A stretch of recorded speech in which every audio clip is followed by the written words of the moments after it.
आपने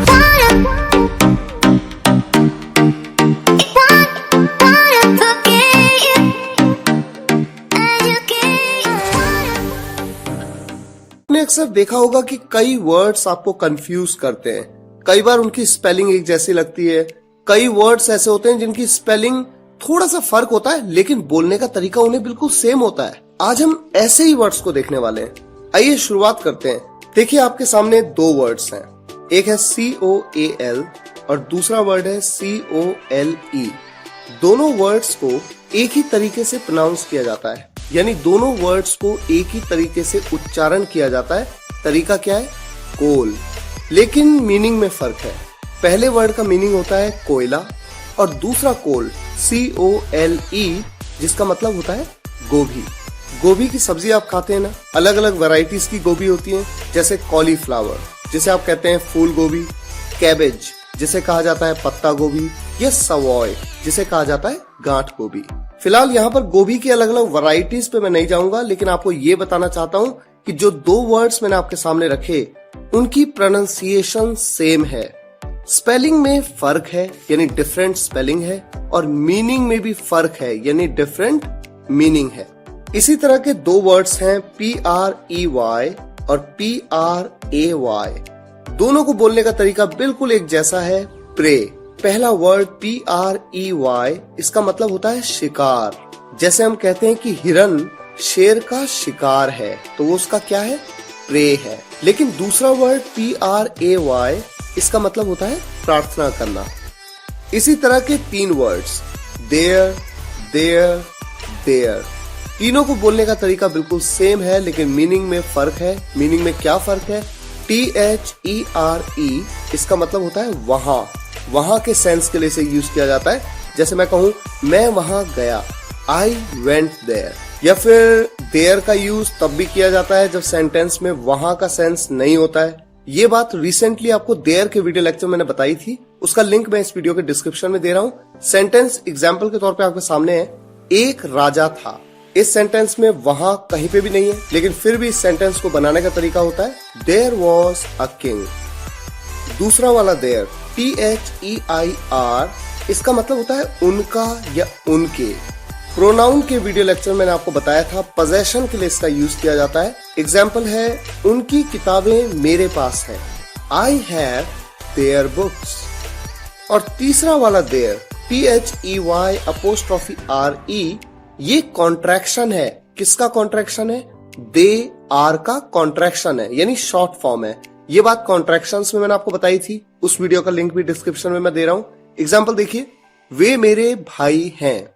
इस सेंटेंस को हमें बनाना चाहिए दे आर माई ब्रदर्स, लेकिन अगर हम दे आर को कॉन्ट्रैक्ट कर दें तो हम कह सकते हैं they're my brothers, they're my brothers.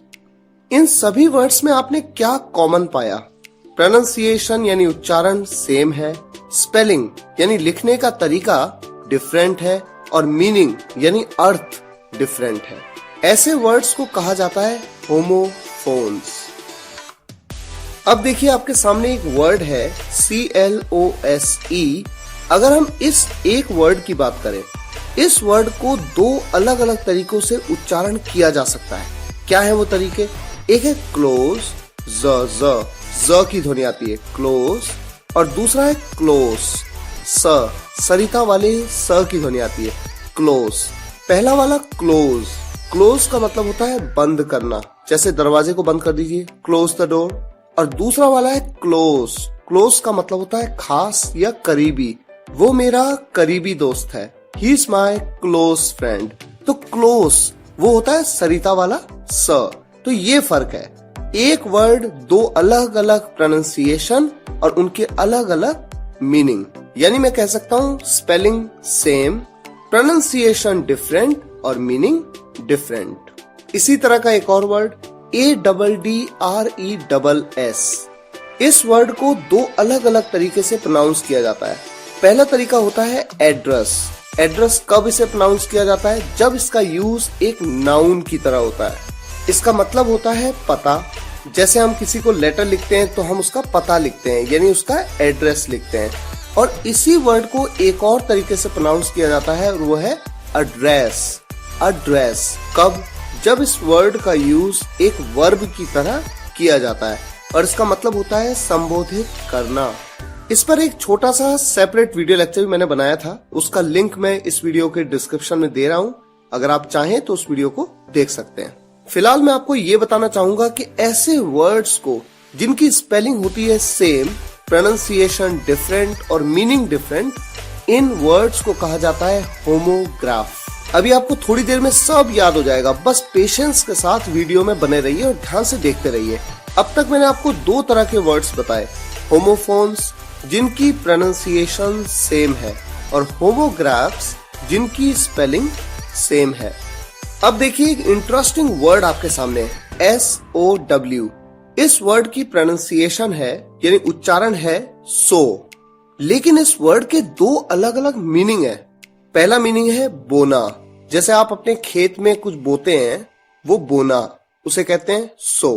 और इसका दूसरा मीनिंग है अ फीमेल पिग, एक फीमेल सुअर होता है ना, उसको भी क्या कहा जाता है? सो। अब देखिए अगर ये दो अलग अलग वर्ड्स हैं जिनके दो अलग अलग मीनिंग हैं, तो स्पेलिंग तो बिल्कुल सेम है SOW, यहाँ तक कि बोलने का तरीका, प्रोनाउंसिएशन भी सेम है सो, लेकिन मीनिंग में फर्क है।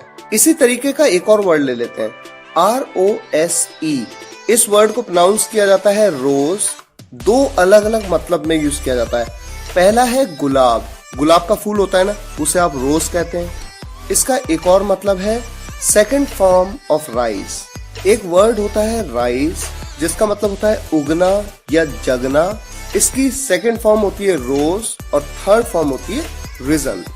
तो अगर इस वर्ड को भी मैं दो अलग अलग वर्ड्स मानूं, पहला वर्ड जिसका मतलब है गुलाब और सेकंड वर्ड जो कि राइस की सेकंड फॉर्म है, तो ऐसे में ये दो अलग अलग वर्ड्स हैं, लेकिन दोनों की प्रोनाउंसिएशन भी सेम है, दोनों की स्पेलिंग भी सेम है, यानी होमोफोन्स भी हैं और होमोग्राफ्स भी हैं। वीडियो का इंटरेस्टिंग पार्ट अब शुरू होता है। इंग्लिश में एक वर्ड है होमोनिम। होमोनिम क्या होते हैं? ऐसे वर्ड्स जिनकी स्पेलिंग या प्रोनाउंसिएशन सेम होती है, यानी जिनको लिखने का तरीका या उनका उच्चारण सेम होता है लेकिन मीनिंग में फर्क होता है। होमोनिम तीन तरह के होते हैं। पहले जिन्हें कहा जाता है होमोफोन, ऐसे वर्ड्स जिनकी प्रोनाउंसिएशन तो सेम है लेकिन स्पेलिंग में फर्क है और मीनिंग में भी फर्क है। Example coal coal, pray prey, there their they're. दूसरे होते हैं होमोग्राफ, जिनकी स्पेलिंग सेम है, प्रोनाउंसिएशन डिफरेंट है और मीनिंग भी डिफरेंट है। Examples close close, address address. और तीसरे होते हैं वो वर्ड्स जो होमोफोन्स भी हैं और होमोग्राफ्स भी हैं, यानी प्रोनाउंसिएशन भी सेम है, स्पेलिंग भी सेम है, लेकिन फर्क इसमें डिफरेंट है मीनिंग में। एग्जाम्पल्स क्या है? सो सो, रोज रोज। तो ये तो बात हुई ऐसे वर्ड्स की जिनकी स्पेलिंग सेम हो सकती है, प्रोनाउंसिएशन सेम हो सकती है, मीनिंग तो ऑब्वियसली डिफरेंट ही होगा, तभी वो दो अलग अलग वर्ड्स कहलाएंगे।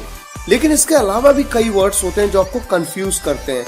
एग्जाम्पल देखिए, दो वर्ड आपके सामने HEART और HURT, दोनों की स्पेलिंग डिफरेंट है और दोनों की प्रोनाउंसिएशन में भी फर्क है, यानी बोलने का तरीके में भी फर्क है। पहला वाला है हार्ट जिसका मतलब होता है दिल, और दूसरा वाला है हर्ट जिसका मतलब होता है चोट पहुंचाना या दुख पहुंचाना। अब अगर कोई आपसे ये पूछे कि ये जो दो वर्ड आपके सामने क्या ये होमोनिम्स हैं, तो आप कहेंगे नहीं, ये होमोनिम्स नहीं है। क्यों नहीं है? क्योंकि इनकी स्पेलिंग में भी फर्क है, इनकी प्रोनाउंसिएशन में भी फर्क है। तो ऐसे वर्ड्स जिनकी स्पेलिंग में भी फर्क हो, प्रोनाउंसिएशन में भी फर्क हो और मीनिंग में तो फर्क है ही है, ये वर्ड्स तो होमोनिम नहीं हो सकते। होमोनिम तो वो कहलाते हैं ना जिनकी स्पेलिंग सेम होती है या फिर प्रोनाउंसिएशन सेम होती है या फिर दोनों सेम होती है। तो यहाँ पर तो ऐसा कुछ नहीं है, तो ऐसे वर्ड्स भी होते हैं। अब देखिए नेक्स्ट वर्ड्स, PEOPLE और PUPIL। पहले वर्ड को उच्चारण किया जाता है पीपल और इसका मतलब होता है लोग। दूसरे वर्ड का उच्चारण है प्यूपिल, इसका मतलब होता है शिष्य। अब अगर मैं आपसे ये पूछूं कि ये दोनों वर्ड्स होमोनिम हैं या नहीं है, तो आपका जवाब क्या होना चाहिए? आपका जवाब होना चाहिए नहीं। क्यों नहीं है? क्योंकि दोनों की स्पेलिंग में भी फर्क है, दोनों की प्रोनाउंसिएशन में भी फर्क है, इसलिए ये होमोनिम नहीं है। नेक्स्ट CAST और CASTE, दोनों वर्ड्स को बोलने का तरीका बिल्कुल सेम है, कास्ट। पहले वाले का मीनिंग है किसी नाटक या फिल्म के पात्रों की सूची, list of characters in a drama, movie etcetera. आपने अक्सर सुना होगा what is the star cast of this movie. इस मूवी की स्टार कास्ट क्या है, यानी कौन कौन से स्टार्स हैं, ये वो वाला कास्ट है। और दूसरे वाले का मीनिंग है जाति। ये दोनों वर्ड्स की स्पेलिंग में भले ही फर्क है, लेकिन दोनों को बोलने का तरीका सेम है, इसलिए ये एक होमोनिम है। और होमोनिम का कौन सा टाइप है, तो जहां पर दोनों की प्रोनाउंसिएशन सेम होती है वो कौन सा टाइप होता है, होमोफोन। नेक्स्ट वर्ड्स STORY और STOREY, दोनों को बोलने का तरीका बिल्कुल सेम, स्टोरी। पहले वाले का मतलब होता है कहानी, दूसरे वाले का मतलब होता है मंजिल, इमारत की। जैसे हम कहते हैं 3 मंजिल इमारत, 5 मंजिल इमारत, तो वो है 3 story building, 5 story building. Suit, sweet, sweet, sweat. पहला वर्ड सूट, इसके अलग अलग मतलब है। पहला मतलब है सूट, वो कपड़ा जो हम पहनते हैं, और दूसरा है मुकदमा, जैसे सूट फाइल कर देते हैं, यानी मुकदमा दायर कर देते हैं। दूसरा वर्ड SUITE, इसे प्रोनाउंस किया जाता है स्वीट, और इसका मतलब होता है होटल में कमरों का सेट। किसी भी होटल में, अच्छे होटल्स जो होते हैं वहां पर स्वीट्स होते हैं जो बेहतरीन तरीके से फर्निश्ड होते हैं, बहुत ही लग्जूरियस होते हैं और बहुत ही प्रीमियम कस्टमर्स VIPs को दिए जाते हैं। अगला वर्ड SWEET, जिसका मतलब होता है मीठा, और फोर्थ वर्ड SWEAT, इसका मतलब होता है पसीना। CURRANT, दोनों को बोलने का तरीका बिल्कुल सेम, करेंट। पहले का मतलब है किशमिश, जो कि एक ड्राई फ्रूट है, और दूसरे का मतलब है नदी की धारा, वर्तमान की घटनाएं, जैसे हम कहते हैं करंट अफेयर्स। अगले कंफ्यूजिंग वर्ड्स TASTY और TESTY, दोनों को बोलने का तरीका अलग है और दोनों का मीनिंग अलग है। पहला है टेस्टी, जिसका मतलब होता है स्वादिष्ट, और दूसरा है टेस्टी, टेस्टी, और इसका मतलब होता है गुस्सैल या फिर चिड़चिड़ा। जैसे कोई व्यक्ति बहुत ही शॉर्ट टेम्पर टाइप का होता है ना, टेस्टी टाइप का होता है। एग्जाम्पल क्या हो सकता है, you are a tasty person, यानी आप थोड़े चिड़चिड़े स्वभाव के व्यक्ति हो, और आपने कह दिया you are a tasty person, तो देखिए आपने गलत तरीके से उच्चारण किया तो कितना फर्क पड़ गया। टेस्टी तो कोई व्यक्ति हो नहीं सकता, you are a tasty person. अब आपके सामने हैं 2 वर्ड्स, स्पेलिंग में देखिए क्या फर्क है। एक में है TEN और एक में है TN।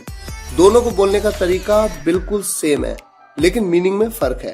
पहले का मतलब है रोशनी और दूसरे का मतलब है आकाश में बिजली का चमकना। हीट, हिट, हीट का मतलब है गर्म करना, और हिट मतलब मारना।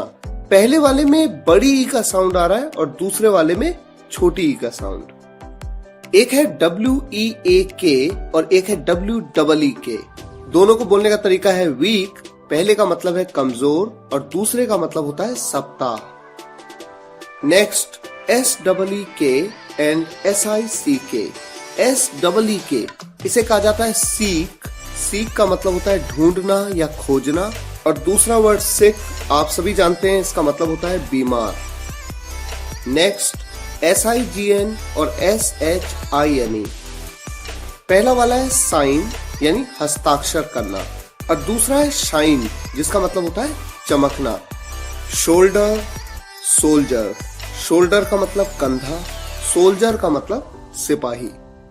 वीप, वाइप, वीप का मतलब रोना, वाइप का मतलब पोंछना। BREAK, BRAKE, बोलने का तरीका दोनों को सेम है, ब्रेक, लेकिन मीनिंग में फर्क है। पहले वाले का मतलब है तोड़ना और दूसरे का मतलब होता है गाड़ियों का ब्रेक। जो गाड़ियों का ब्रेक होता है ना, उसे BRAKE कहते हैं। वेदर, वेदर, दोनों को बोलने का तरीका बिल्कुल सेम है, स्पेलिंग में फर्क है, मीनिंग में भी फर्क है। पहला वाला एक कंजंक्शन की तरह यूज किया जाता है, मीनिंग निकल के आता है चाहे। कंजंक्शन की वीडियो लेक्चर में बताया भी मैंने आपको, लिंक डिस्क्रिप्शन में इस वीडियो के देख सकते हैं आप जाके। और दूसरे वाले का मीनिंग होता है मौसम। चेक, चेक, पहले वाले का मतलब है चेक करना और दूसरे का मतलब है बैंक का चेक। आपके पास जो बैंक का चेक होता है उसकी स्पेलिंग होती है CHEQUE। Waste, waste, waste. पहले दो की प्रोनाउंसिएशन है वेस्ट। एक का मतलब है बेकार, दूसरे का मतलब है कमर, और तीसरा वर्ड है वेस्ट। वेस्ट, यहाँ पर वे ए का साउंड आ रहा है, और पहले वाले दो में क्या आ रहा है, ए का साउंड, वेस्ट। ये है वेस्ट। वेस्ट यानी पश्चिम दिशा। दो वर्ड DEAR और DARE। ये जो DEAR है इसे कहा जाता है डियर। इसके दो मतलब होते हैं। एक तो होता है प्रिय, जैसे हम किसी को कहते हैं यू आर माई डियर, या my dear brother, my dear sister, तो डियर। और इसका एक और मतलब होता है महंगा, जैसे सस्ते को आप चीप कहते हैं, महंगे को आप डियर कहते हैं। और DARE ये जो दूसरा वर्ड है, इस वर्ड को प्रोनाउंस किया जाता है डेयर। डेयर का मतलब होता है हिम्मत करना। इस वर्ड का यूज मेन वर्ब की तरह भी किया जाता है और मॉडल वर्ब की तरह भी। नेक्स्ट कंफ्यूजिंग वर्ड्स चिक और चीक। पहले का मतलब है मुर्गी का बच्चा और दूसरे का मतलब है गाल। Reach, rich. पहले का मतलब है पहुंचना, दूसरे का मतलब है अमीर। Soap, shop. सोप का मतलब होता है साबुन और शॉप का मतलब होता है दुकान। गाइस, मुझे उम्मीद है ये वीडियो लेक्चर आपको पसंद आया होगा। थोड़ा सा लेंथी वीडियो है, मैं जानता हूँ, थोड़ा सा बोर भी करती हैं लेंथी वीडियोस, लेकिन एक बात हमेशा याद रखिए, कॉन्सेप्ट को पूरी तरह से समझना इंपॉर्टेंट है। इसलिए वीडियो चाहे लंबी भी होती है, जब आपको टाइम मिलता है तो ध्यान से वीडियो को एंड तक देखा करिए और अपनी तरफ से पूरा प्रयास किया कीजिए। मेहनत करने वाले की कभी हार नहीं होती। Thank you so much for watching this video, guys. See you in the next video lecture. Take care and good.